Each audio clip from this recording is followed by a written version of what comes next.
you actually respect it a lot more by exhibiting the same level of observation and skepticism today as they did back in the day.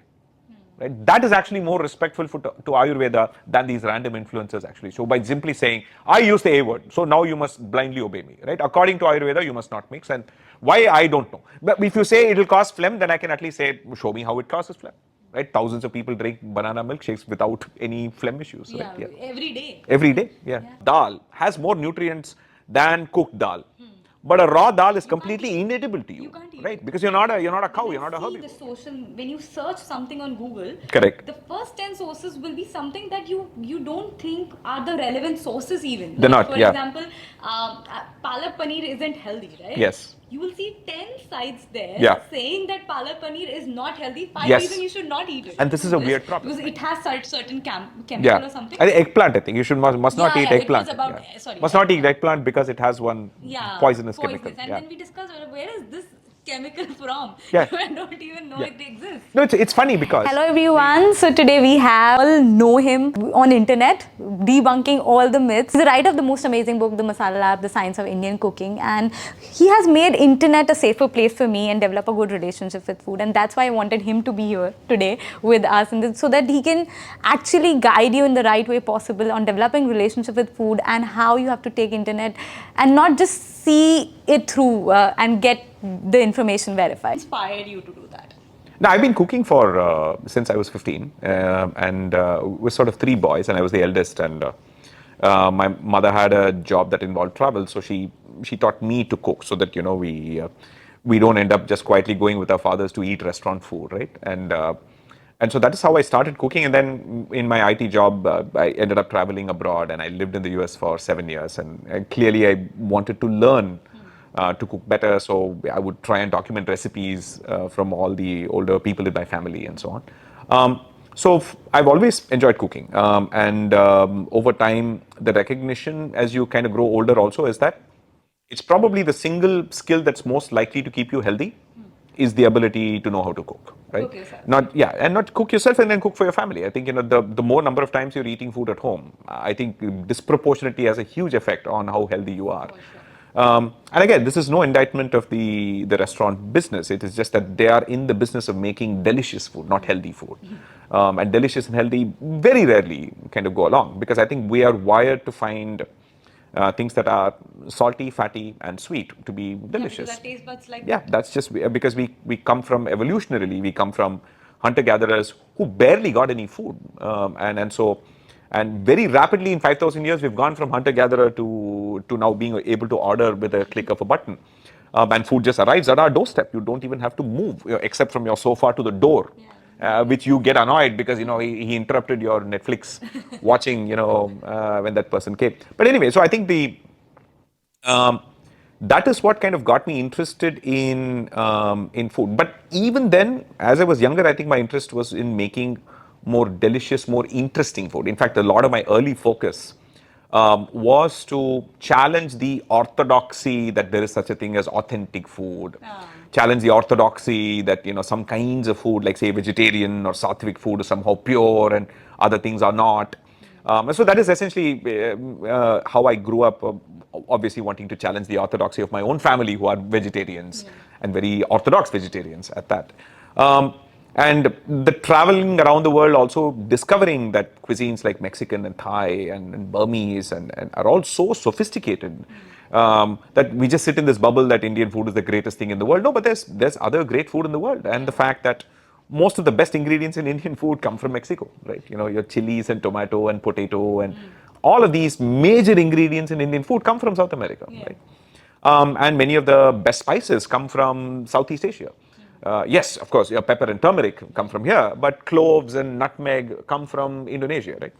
So that entire idea of enjoying a more globalized version of food is what eventually inspired me to write Masala Lab as a way of freeing people, one, primarily from this very traditionalist mindset of no, this is how it should be done, and this is the recipe, this is authentic, and this is not authentic. And it turned out that there was no book on the science of Indian cooking before that, and so it ended up doing well. The funny thing is that the focus of that book was never on health and nutrition and diet at all, but simply applying common sense science to how you cook immediately automatically challenges a lot of diet and nutrition Yeah, because orthodoxy, it's right? always directly connected. The Yeah, way it's you exactly, cook yeah. and nutrition, Absolutely, yeah, yeah. get from the So it's food. like, I would, one of my most popular chapters was the one on pressure cooking, right? And you'd be surprised by the number of people who say, but no, pressure cooking destroys nutrients. And then you get into exactly what nutrients. And then it would turn out that the people who are so against the pressure cooker would not know exactly what is getting destroyed. Or at the very least, what is a pressure cooking destroying that boiling is not? Not exactly. Right. Right. All forms of cooking, all forms of heat are Will, going to destroy nutrients. for sure. The very act of cooking is the destruction of nutrients in order to make it more palatable and bioavailable generally, right? Technically speaking, a raw dal has more nutrients than cooked dal. But a raw dal is completely inedible to you, can't eat right? it. Because you're not a cow, you're not a herbivore, Yeah. right? And so I think people kind of forget all of this, and so eventually, which is what kind of got me into social media on Instagram again as a person who's not used Instagram at all. Started using in 2021 and said, look, maybe it's worthwhile trying to debunk some of the mindsets so that in a way that if you can address the mindset, people can enjoy the book a bit more, Yeah. right? Rather than getting very angry that no, this is not the way it's supposed to be done and so on. So that was the journey essentially. But like when you came on social media, you must be like wondered how many mindsets are there now. Yes. Like there's so many people doing so many things. Like some people propagating foods to be carcinogenic. Some people, saying the microwave is Yeah. dangerous. Then some people saying that you should always be focused on natural, not processed. And then I see all of your videos that has so many, debunking these kind of myths. So Yeah. I was amazed that what is it like a day-to-day thing that intrigues you that you should come up with this topic, or like is they are giving you push? Yeah, so again, the interesting thing is that there's a curious intersection between my profession, my day job in IT, as well as what I do here, which is that prior to my current role, for about a decade, my role in what I was doing at work was researching social media. Not from a marketing standpoint, but actually from a technical, algorithmic, human collaboration, knowledge, information, how information spreads, how misinformation spreads, how people form networks and communities, and, how information spreads, how misinformation spreads, how people form networks and communities, and so on. And so, in effect, I think the fact that I'm able to start a Instagram account in 2021 and get it to 430,000 followers in 2 years is more due to the fact that I understand social media very deeply, right? And one of the first things that I learned, and as someone actually, prior to this, I've been on Twitter since like 2007. So the deepest insight that most people don't realize about social media is that it is not designed to surface the truth. It is actually designed to surface conflict and sensationalism and extreme views because people tend to react and engage with extreme views more than very calming, rational statements, right? I mean, it's again, and this is nothing new about social media. I mean, we've known this for 100 years. When I think I don't know if it was William Randolph Hearst or one of those other media barons who said that dog bites man is not news. It's normal. Man bites dog is news, and social media basically takes that and weaponizes it, right? It's just that, for example, everybody will have a sense that Delhi is an unsafe place. It's just so there are so many crimes happening, etc., right? Most people also don't realize that over a multi-decade period, crime has actually been going down, but reporting of crime has actually been going up. Yeah, right? exactly. Right? Every single incident is going to get amplified.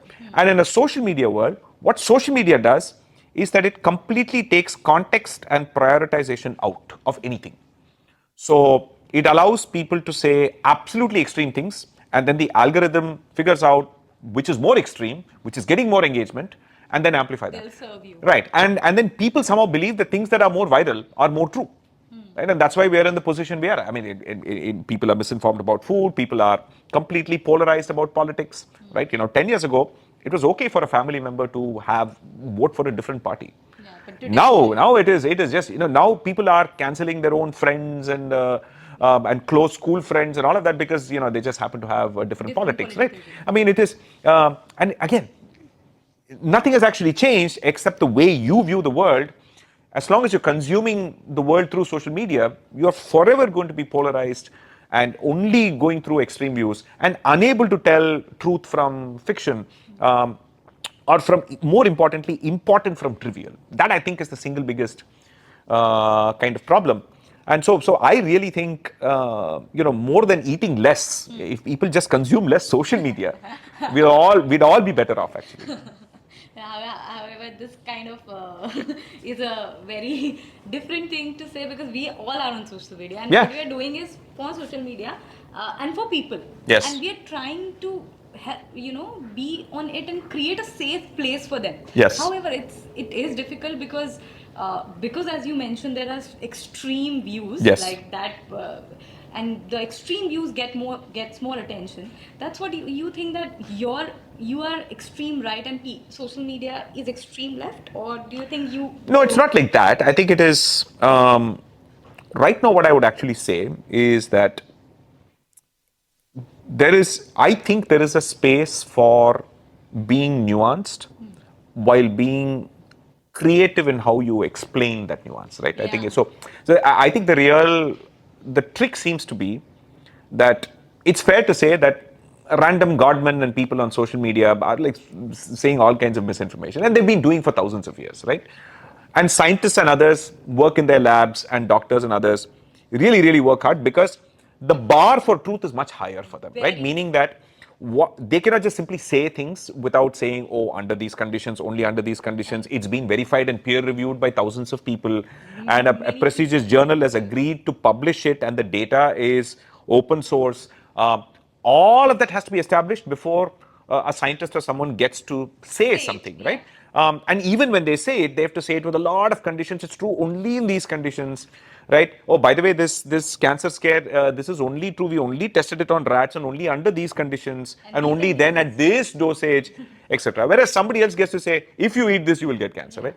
So because of this asymmetry, it means that those people have a huge advantage on social media. Yeah, and Right? that is scary. Correct. So you'll have a nutritionist debunking why aspartame is probably not going to give you cancer. We'll get 1/100th the engagement of somebody who says you're drinking cancer, right?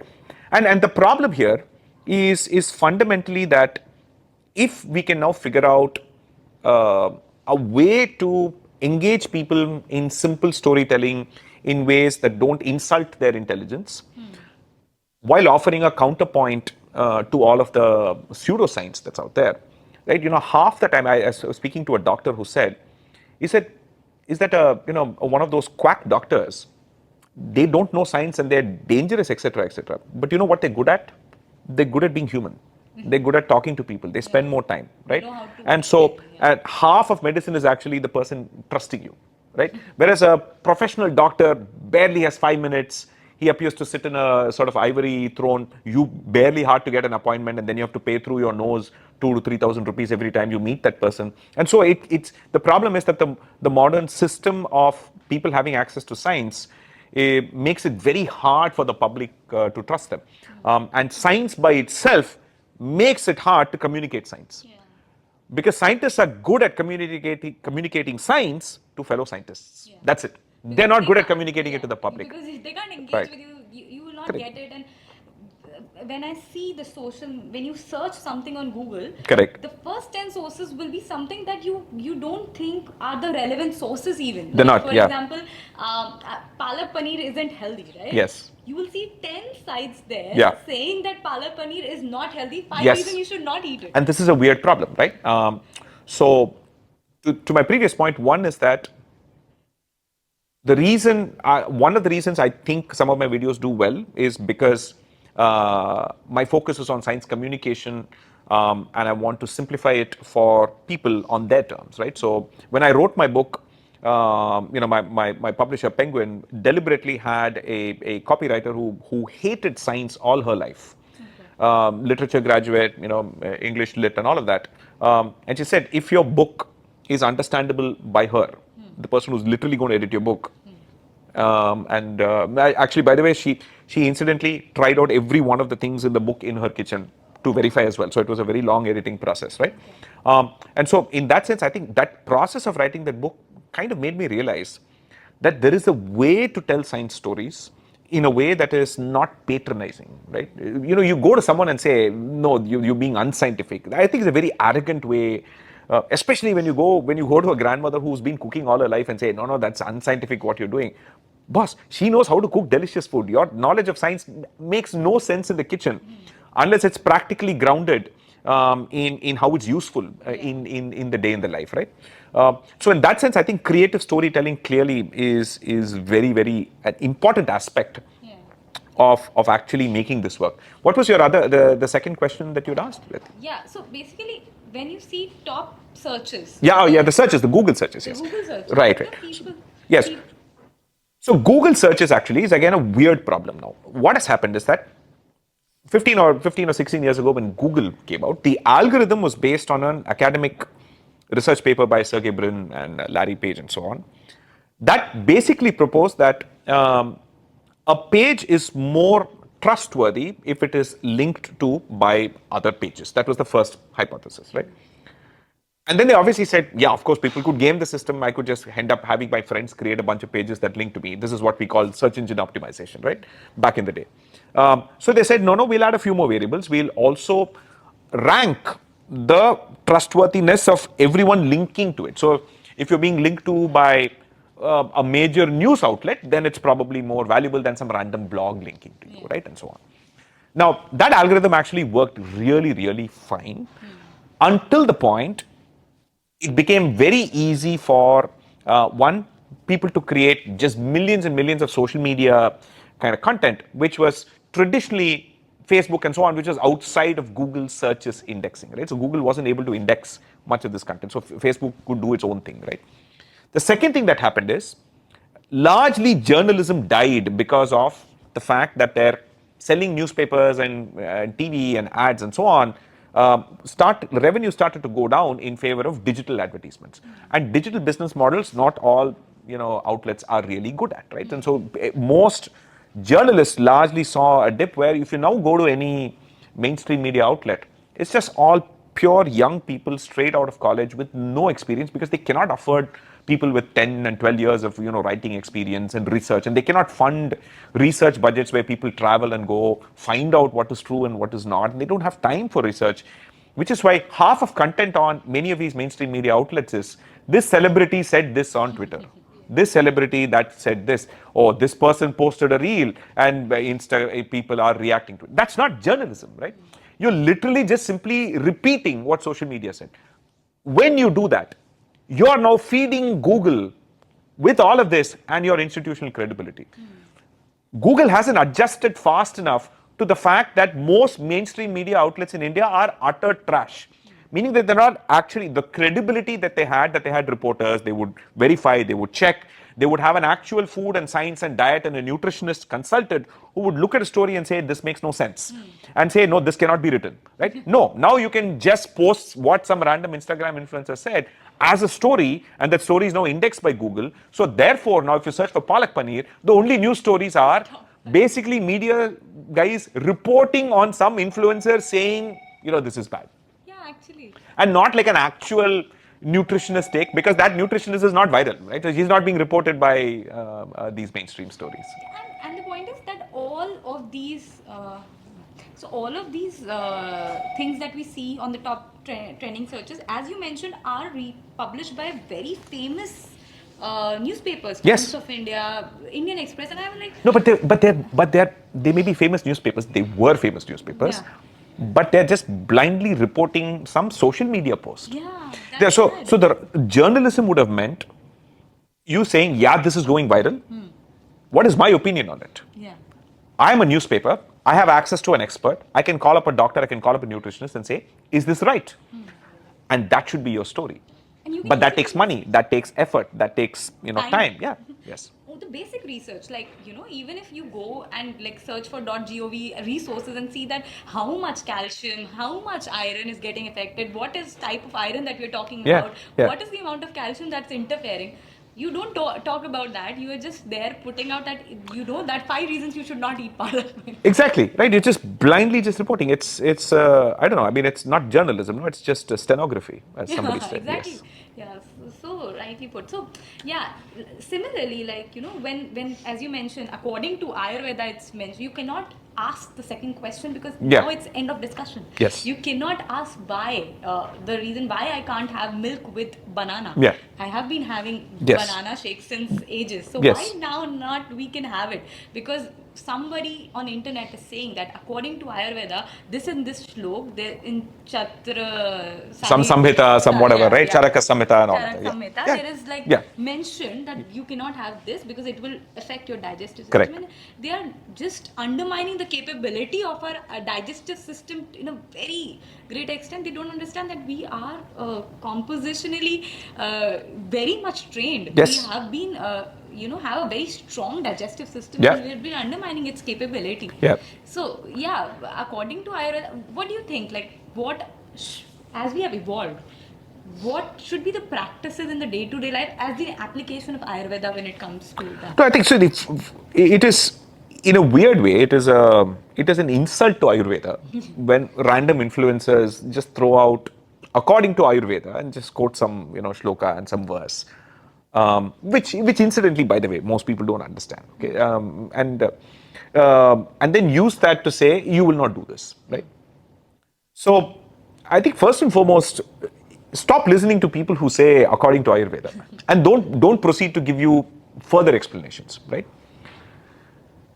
Part of the reason why when something gets written down, right, in a book, in a textbook, etc., at least in these books, etc., they may not always have had the time and this thing to explain the why sometimes, right?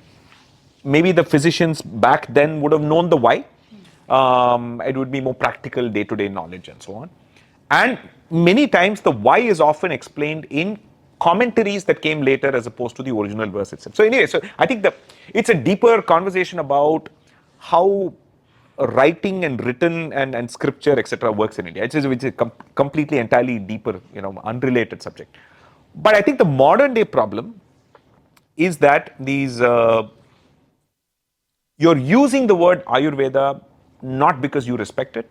You're using the word Ayurveda because you expect people to blindly obey you. I mean, it's a tool of blind obedience, a blind trust. Oh, I use that A word, so you must now believe me, right?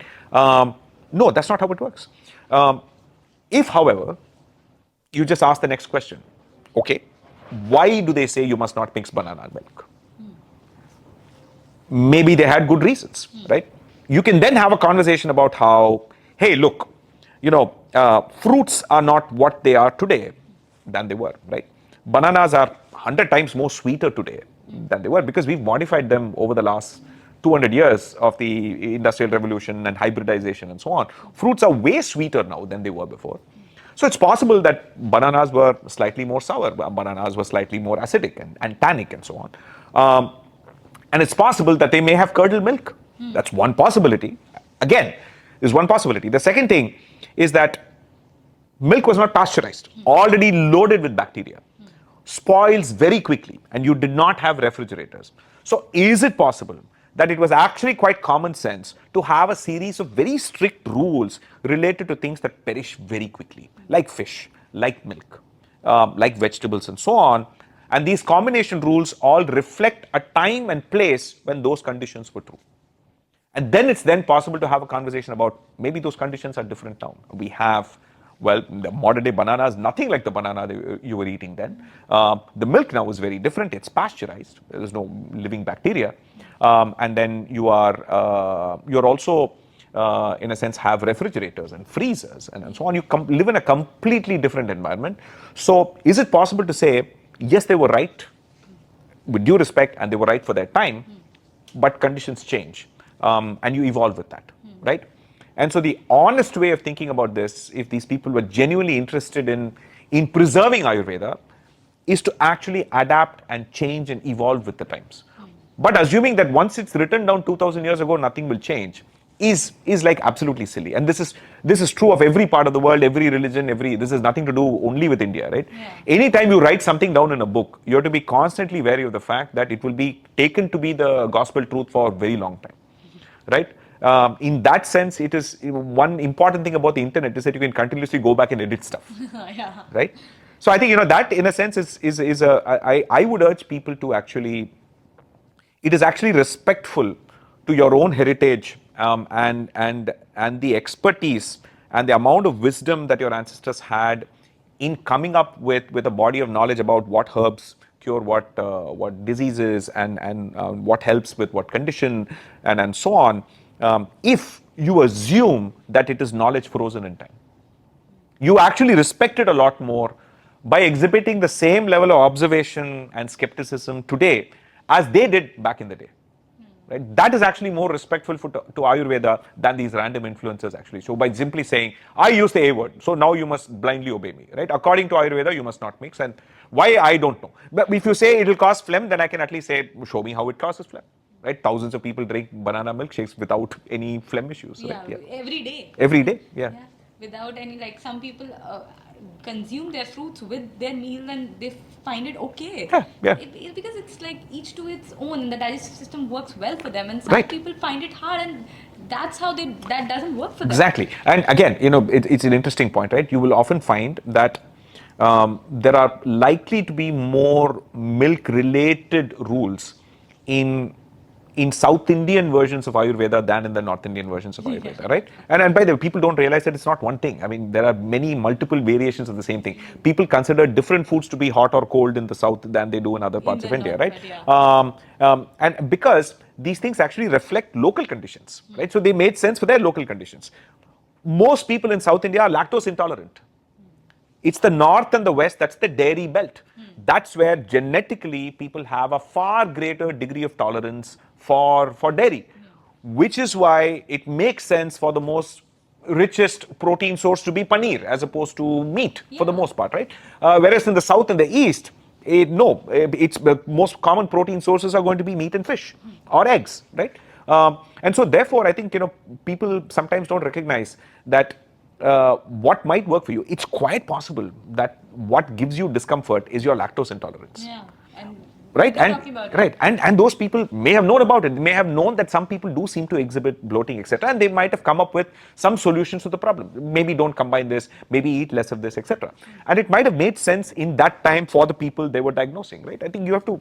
It's every time, every time and place and era is different. Yeah, exactly. And that's why people in, like, as you mentioned, it's a dairy belt. People in Chandigarh or in Punjab have a lot of dairy products, like buttermilk they're having daily. Yes. We can't digest it. Yeah. Like, everybody will have their own things, and Yes. everybody has a very different digestion powers as well. So you Yeah. cannot generalize one rule of thumb for a person. Yeah, Exactly. you can't do this and you can't do that. But yes, having said, the verification of information I believe is important. Yes. Because I remember one day I sent you one reel of a godman saying like this and this thing about drinking water, or standing or sitting position or something like that, or some chemical he named, Yeah. which didn't even exist. Yep. Yeah. He was talking about that you should do this, you shouldn't do this because it has certain chemical Yeah. or something. I think eggplant. I think you must not Yeah, eat yeah, it eggplant. was about- Yeah. sorry, Must not eat eggplant. eggplant because it has one poisonous chemical. And Yeah. then we discussed, where is this chemical from? Yeah. I don't even know Yeah. it exists. No, it's funny because um, one of the most commonly consumed family of plants is the nightshade family. Yeah, and Right. The very definition of nightshade is that the plant is able to produce this poison called solanine, which it uses as a way to defend itself from pests, right? And it also uses it in situations like, my fruit will have this because I don't want you to eat it till it's ripe, right? And then once the fruit becomes ripe, the solanine levels go down and so on, right? And people don't realize what all belongs to the nightshade family. It's brinjal, tomato, chilies, capsicum, potato, tobacco. All of these are things nightshade. are the All the nightshade family, and there are and many of the nightshades we eat today all originate in Central and South America, as the chilies, capsicum, tomato, right, and potato as well, right. The nightshade that is native to India is the brinjal and other things like the turkey berry. I don't know.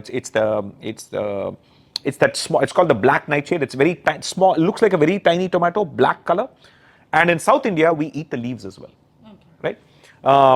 And so, interestingly enough, all of these plants at some stage or the other will have some amount of this poison. And so, over time, we've known when to eat and what form to eat it, right? And we've also hybridized and domesticated that plant so that the solanine levels are very low nowadays, right?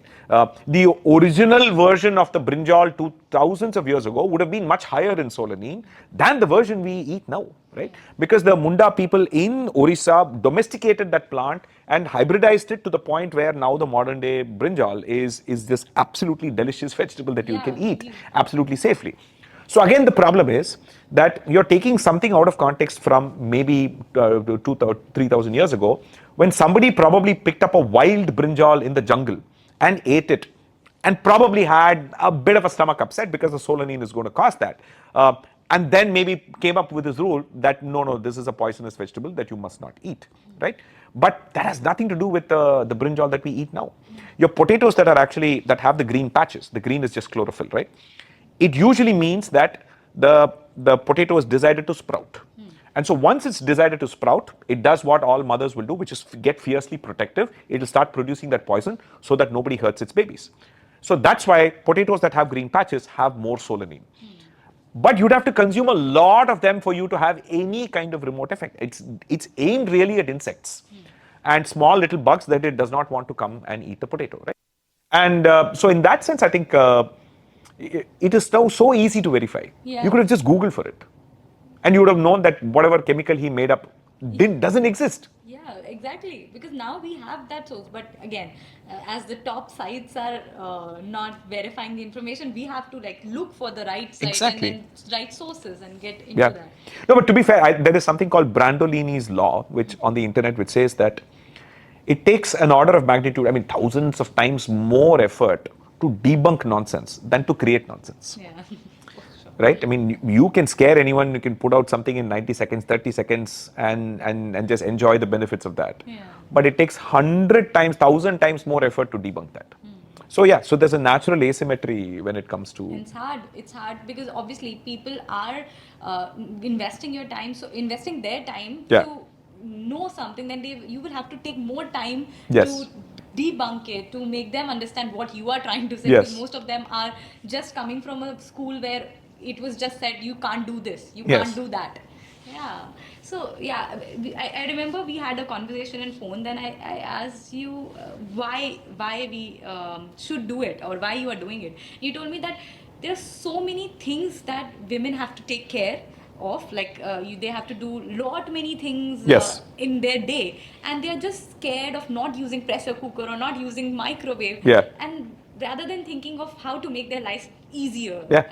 live life that's easy, healthy, Yeah. and doing something that makes it easy and comfortable for them. Yeah. Rather than on internet they are getting scared, or you can't make chapati like this, you can't use microwave, Exactly. pressure cooker. Yeah. And you can't eat a slice of bread. It's a slice of bread, It is, yeah. So I think, there's a very natural correlation between people who are against convenience and people who are just plain patriarchal. Right? And you'll often find that these both go together, right? The reason why the movie Great Indian Kitchen resonated so strongly with so many women in India is that it's literally every one of their fathers and fathers-in-laws and Everybody's uncles and husbands and brothers, because they just saw what happens at home, which is that yes, I mean, we are in this sort of transition, right? I mean, my mother's generation was the first generation to have access to education, right? I mean, my grandmother didn't get to go to school, right? So it is, all of this is happening very soon, and it is pretty obvious that Indian men are finding it tough to adjust to this new world, right? Of the most basic equality. And again, as somebody was also pointing out, that even this is a transition generation, right? In the sense that even right now, complete career women are still spending a disproportionate amount of time cooking and washing and childcare far more than in many other countries. At least where I think women do expect men a lot more to at least help with cooking, at least cut vegetables, at least wash They're dishes, or at guilty. least Mostly you know they're take the guilty. kids, Yeah. take care of the kids and so on. So we're not even there yet, right? And it's going to be really interesting. One generation from now, there is absolutely no reason for women to sign up to the traditional Indian system of marriage at all, because it is an absolutely terrible bargain for them. Even if it's a love marriage, the moment families get into picture, you're going to disproportionately do 90% of the work. Because 90%, if not 90% of the work, even if you're like rich and all that, 90% of the emotional labor yeah. of taking care of everyone's preferences, understanding what everyone needs, making sure that the diabetic father-in-law gets the low sugar, and the heart disease somebody else gets the low fat, and so it is just, and the fact that the kids' food should not be spicy, and this is just food, and And it's like nobody else is saying them. Like yeah, you do it from on your own because you yeah, are. and then they have to manage, like, oh, is the school fees being paid on time? Yeah. Is that being paid on time? Electricity bill being paid on time? So I think the one more generation, and I think there's going to be a pushback on. I'm not, unless there has to be equal sharing of all labor, right? And I think it's even going to be more interesting. I think we will find that most Indian men will be absolutely unsuitable from a marriage standpoint, in that they will not seem like remotely suitable for anyone, right? And what's interesting is that I think there was another researcher that said something quite fascinating. In countries like Canada and Sweden, where they're well ahead from a social equality, and women have had equality for a much longer time, and they're now well and truly ahead of many other parts of the world in human development and so on. They have now reached a point where they've also now recognized that when there is genuine equality, um, women tend to outperform men in the early in middle school, because women's brains develop faster than men's do, right? And so what happens is that by between the ages of 9 to 13, women outperform men in most areas. Psychologically, they're far more mature, etc. That when there is genuine access and equality, that you're going to be in a situation where all the top ranks will be women and all the bottom ranks will be men, when there is actual equality of opportunity and all of that, right? So there are now proposals that actually say that girls should join school at the age of 4 or 5, and boys should join at like 6, so that it's equalized, because they're saying that this is now reaching a situation where there's going to be at least 20-30% of men who will not have any prospect of having a partner in life, because they will be in the bottom half of that pyramid. And that those societies are worried, is that the worst things on the planet have typically been caused by a bunch of young unemployed men. The rise of Nazism, the rise of any goddamn thing, right? Young, angry, unemployed men will burn the world down. So, well, that's where they are, right? And we're nowhere close to that, right? We are. Right? I mean, women here are still slaving away and making sure that the place is not burning down. It's coming on the very root level. Like we are Yeah. very we are ingrained thinking of that. If we don't do this, we get some more kind of a guilt of not, Yeah, yeah. like we are always guilty. If you are Yes. not taking care of Yeah. people around you, Yeah. you are guilty. And if you're doing something Yeah. for yourself, you are like little bit, Yeah, yeah, I yeah. can't do this first. I have to take care of this. Yeah, I know. No, um, it is just like how my wife is a better cook than I am, and but if I just make one small dish, right, everyone in the family will swoon and say, "Oh, wow, amazing, a man cooking." So I think there's such a. The other point is that I'm regularly reminded of the fact that half of the recognition that I get is basically because it's a guy speaking about food. So that privilege is phenomenal. And then, of course, there are other kinds of things. That I'm able to speak English is another aspect of that privilege. Age is another privilege, and so on. And access and knowledge of social media, and having an iPhone as opposed to a other phone, and so on. But yeah, this is a huge sort of privilege. People. So half the time, people pay attention to you only because of your gender. when a man saying about something Yeah, yeah, like yeah. Yes. nutrition or some food like thing, so he's like, Yeah. he has something different to say, and Yes. he must be making some sense to it. Correct. And it's quite fascinating because my grandmother used to say, she had this very simple, she wouldn't say it out loud, but she would generally have this philosophy that once a man reaches 60 years old, you must stop paying attention to him. That was her philosophy, saying that they become senile. In her time and all that, people started becoming senile and men were particularly worse, right? They'd stop listening to them, right? They'll just say nonsense. A wider corollary of that is that in general, when it comes to food, your grandmother's 99% more likely to be right Yeah. than anything your grandfather Experience. says. Yeah, obviously. Because that your grandfather is just putting off pillowing gyan about without any practical, never stepped into the kitchen, has never done hard work in his life, but will lecture and confidently lecture everyone about everything, right? So I'm always aware of that sort of irony, and it, in a weird way, I think even on social media, when sometimes people will send me some video by someone and say, "Can you please debunk that?" I now pause and step back and think about, should I just factually debunk it because it's just wrong? Or should I also consider a few other things, right? Should I consider the optics of English speaking man, right? Debunking. Clearly, a woman who's sort of, who's been doing cooking, who's been doing this for a long while. Yes, of course, maybe they may be using Ayurvedic terms and all that sort of stuff. So it is almost always, the world is far more complex than we give it, right? So in that sense, which is why I'm almost always like, no, I don't think we should focus on individuals, right? We should focus on ideas. Yeah. So that's why I don't want to do reaction videos. Yeah. It's saying that, yeah, it's very common actually in the West. It's perfectly fine. And one of the most common social media patterns, somebody says something, And then you people make will a literally reaction video. post that video and then say, here's why this person is wrong. And that's And more people don't trending. take it personally. Yeah. And people don't take it personally because it is expected that the person is not targeting you, but your ideas, right?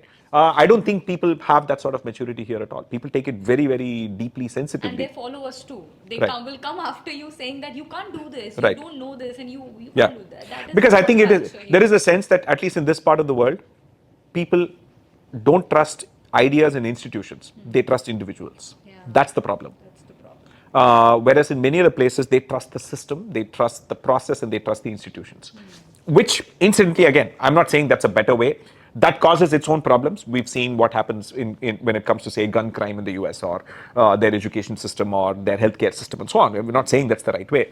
But clearly, I think here, the lack of trust in institutions, which is fair enough because some of our institutions are not very great, but has also meant that people simply just trust what comes on their WhatsApp forward. In fact, many of my relatives have grown up at a time when their only news channel was like Doordarshan, right? For them, they were so media starved that a generation of Indians from my parents' generation grew up at a time when, if it came on TV, if it came on the paper, it has to be the truth. Because this is the only thing that gets printed. And that 20 minutes of Doordarshan is the only TV I get. It better be the truth, right? They don't recognize that now everybody with a camera is a broadcaster now. Yeah. They have not quite adjusted their head for that. So for them, I'll ask my mother, where did you see it? Is it true that this causes cancer? I said, where did you see it? I said, I saw it on Facebook. I said, anything you see on Facebook, assume it's wrong. I said, no, but how can it be wrong if it is on Facebook? I said, Facebook did no such check. Every night I get a video from my nanny saying that, so you have to do this with this, Yeah. and this will do this, and this will do. So, where are you getting this information and videos from? And it is forwarded many times. You see on WhatsApp. Yeah, So yes. I am like, oh my god, this is that my nanny. She already has so much information already. Yeah. On food, what Yes. to feed us. Yes. And now she's taking information from social media to feed us. Yes. I'm like, you don't need it. Yeah. You can do it. You know much more. Much And what you know is more accurate. Yeah. Yes. Why you need to like forward the information coming Yeah, up yeah. to there? You not that Yeah. do anything of that sort. But yeah, that's the reality that Yeah. we live in. We can't do much about it. But having you as a part, of the internet, and I also mentioned it in my introduction that when I saw you on internet, it made me feel better, and that is something that I want for more people. And I always want more people like this on social media, which makes internet a safe place to be. You help people develop a good relationship with food, not only just these videos where you debunk myths, but also like, giving us the pav bhaji thing. It was very like, I really like the way you put out the stories and everything, because it helps us build that relationship with food. It's the having been on the internet, having been on social media since like 2007, right? I fortunately learned very early that you can have a toxic relationship to social media and random strangers on the internet who don't like you or who disagree with you. And I've just been fortunate enough that as early as 2008, I kind of realized that there's perhaps a more, a better, a more better mental health way of dealing with social media and creating content. Focusing on ideas and not individuals, and not being snarky and looking down on people, and not assuming that everyone I speak to is an expert in those subjects, and not coming across as snooty and using sort of complex words and language and so on. So you kind of pick up that muscle very early if you've been on social media long enough, in some conditions, right? Otherwise, I think most people then end up kind of realizing that no, actually being the antagonistic, edgy sort of person gets me faster growth, right? In the sense that, yeah, so in that sense, um, I could have been, someone with say 20, 30 million followers or something if I'd been the edgier, snarkier, hey, you know what, I know better science than you, and sort of turned this entire thing into a media empire. But that's not what I wanted to do. And this is just, this has kept me more sane, and this has kept me more, uh, in general, it seems to me that no matter what it is, even if you're learning science, no matter if you're learning physics, if you're just simply reading the news and so on, clearly, I think one of the things social media and the modern day news environment has done is that it's sort of actively uh, amplified negativity. And so it just seems like the tiny bit of positivity, people seem to enjoy.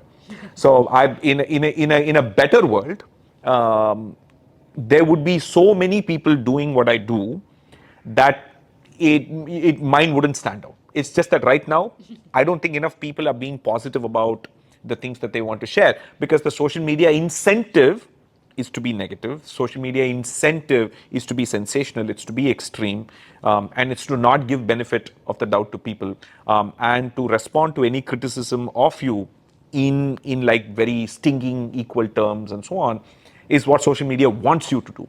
And I think if more people simply stop doing that, I think it would just be a nicer place. Yeah, and I believe that after like 10 years from now, when people will be more aware and where there will be people who want to be more aware, Yeah. individuals like you would stand out again. Yeah. I don't know. I hope I don't. I mean, it shouldn't, right? I mean, I hope there's probably more good in the world Yeah. than just that one odd person trying to do this. I I think just there will hope, be yeah. more people Hopefully, interested yes. there, and then you will be the pioneer building. I think we give far more credit to pioneers than we do, right? I mean, the interesting thing is that almost all science is essentially what Newton says is built by standing on the shoulders of giants, meaning that all science is incremental, right? It just doesn't come from a Always blank incremental. slate, right? Yeah. You've built on the knowledge of millions of people before you, and you've made one incremental change that, well, won a Nobel Prize, yes, but it would not have been possible without all of the other bits of research that happened before, and more will happen on top of what you do, right? I think that's the way to take it. For sure. This is very interesting. I've been always wanting to do this, and it was just very nice sitting and talking to you. I could have taken here all day, but No, yeah, social media also means that, well, you also got to carve out 90-second bits of Yeah. viral content out of this, But yes. we got to do it in a long way, because Yeah. there are so many things that we need to discuss. Yes. Yeah. So thank you so much. Thank you so Pleasure. much for being here and discussing, because I know that there will be so many women watching this today. And as you mentioned, men makes more sense. So when they will watch you, I think they will be more. Yeah. They'll be listening to me more now. Yes, exactly. Right. I listen more to her, not to guys like me. We are the we're the obsolete older generation, right? Of basically No, for sure. men who've gotten ahead by simply by being men, right? And doing nothing else. Yes. But yeah, thank you so much for being here. Thank It was very, very nice having you, and we'll definitely do it more often. And I will love to host you in Jaipur as well. Absolutely. Yeah, Looking it's a forward to good it. place to be, and we'll have like a lot of good food dishes to Oh, try. yes, yes, yes. I mean, I Yeah. did travel to Udaipur and I love the food there. So, yes, You absolutely. didn't travel to Jaipur. No, Udaipur is like reasonable. So, it was enough, spent 3 days there and then came Okay, back. Yeah. so next time Jaipur. Yes, absolutely. Yeah, thank you so much, everybody.